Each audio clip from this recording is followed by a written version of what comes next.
আসসালামু আলাইকুম, সবাইকে স্বাগত জানাচ্ছি আমার দেশ আজকের বিশ্বে। আপনাদের সাথে আছে আমি হুমায়রা নাওজিন। দর্শক, শুরুতেই জানিয়ে দেব সংবাদ শিরোনাম।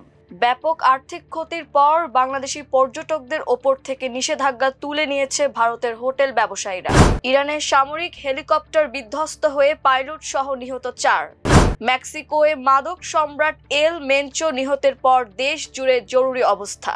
দর্শক, শুনছিলেন সংবাদ শিরোনাম, এবারে বিস্তারিত।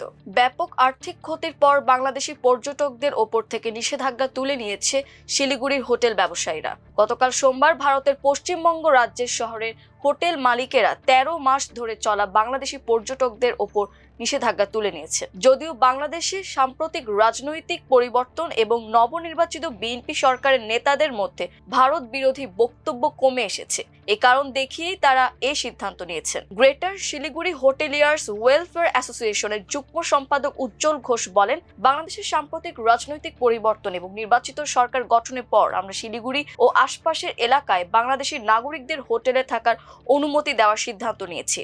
উজ্জ্বল ঘোষ আরো জানান, 12 ফেব্রুয়ারি বাংলাদেশের নির্বাচন হওয়ার পর সংগঠনটি সদস্যদের মধ্যে অনলাইনে ভোট নেয়। সেখানে প্রশ্ন ছিল বাংলাদেশি অতিথিদের আবার থাকার অনুমতি দেওয়া হবে কিনা। 75% বেশি সদস্য নিষেধাজ্ঞা তুলে নেওয়ার পক্ষে ভোট দেন। এরপরই চূড়ান্ত সিদ্ধান্ত নেওয়া হয়। উজ্জ্বল ঘোষ আরো বলেন, নিষেধাজ্ঞার কারণে হোটেল মালিকদের প্রতি মাসে প্রায় 10 লাখ রুপি ক্ষতি হয়েছে। 2024 সালের ডিসেম্বর থেকে এখন পর্যন্ত মোট ক্ষতির পরিমাণ প্রায় 1,30,00,000 রুপি বাংলাদেশি মুদ্রায়, যা প্রায় 1,74,00,000 টাকা। আমরা আশা করি বাংলাদেশের রাজনৈতিক স্থিতিশীলতা উন্নত হলে ব্যবসা আবার ঘুরে দাঁড়াবে এবং সদস্যরা তাদের ক্ষতি পুষিয়ে নিতে পারবেন। ইরানের সেনাবাহিনীর একটি হেলিকপ্টার বিধ্বস্ত হয়েছে। এতে 2 পাইলট সহ 4 জন নিহত হয়েছে বলে স্থানীয় সংবাদ মাধ্যমগুলো জানিয়েছে। প্রাণ হারানো অপর 2 ব্যক্তি স্থানীয় ব্যবসায়ী। মঙ্গলবার সকালে দেশটির ইস্পাহান প্রদেশের দোরচে শহরে এই দুর্ঘটনা ঘটে। ওই এলাকায় সেনাবাহিনীর একটি বড় বিমান ঘাঁটি আছে। প্রাথমিক ধারণা অনুযায়ী যান্ত্রিক ত্রুটির কারণে হেলিকপ্টারটি দুর্ঘটনার শিকার হয়। ইরানের আর্মি অ্যাভিয়েশন ট্রেনিং সেন্টারের বিবৃতিতে নিহত সেনা সদস্যদের পরিচয় নিশ্চিত করা হয়েছে। তারা হলেন পাইলট কর্নেল হামিদ সারবাজ এবং কো পাইলট মেজর মোজতবা কিয়ানি। এছাড়া হেলিকপ্টারটি বিধ্বস্ত হয়ে আগুন ধরে গেলে বাজারে নিজ দোকানে কর্মরত অবস্থায় 2 ব্যক্তি নিহত হন। সেনাবাহিনী জানায়, দুর্ঘটনার কারণ খতিয়ে দেখা হচ্ছে। স্থানীয় বিচার বিভাগীয় প্রধান আসাদুল্লাহ জাফারি জানিয়েছেন, তিনিও একটি মামলা দায়ের করেছেন এবং তদন্তকারীদের ঘটনাস্থলে পাঠিয়েছেন।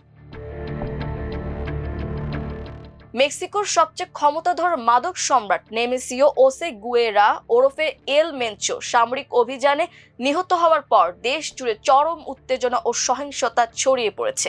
রোববার গুয়াদালাজারা শহরের অদূরে এক অভিযানে 59 বছর বয়সী এক কুখ্যাত অপরাধী নিহত হন। এর জের ধরে মেক্সিকোর বিভিন্ন রাজ্যে কার্টেল সদস্যদের পক্ষ থেকে ব্যাপক হামলা ও অগ্নিসংযোগের ঘটনা ঘটায় সরকার দেশ জুড়ে 10,000 সেনা মোতায়েন করেছে। এল মেনচো ছিলেন মেক্সিকোর অন্যতম হিংস্র অপরাধী সংগঠন জোলিন্সকো নিউ জেনারেশন কার্টেল CJNG এর প্রতিষ্ঠাতা।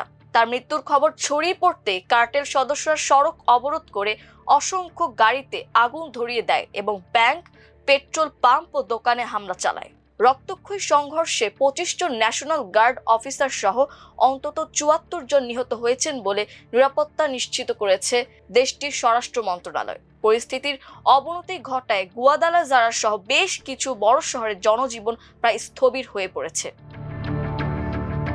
দর্শক, এই ছিল আমার দেশ আজকের বিশ্বে। এতক্ষণ আমাদের সাথে থাকার জন্য অসংখ্য ধন্যবাদ। আল্লাহ হাফেজ।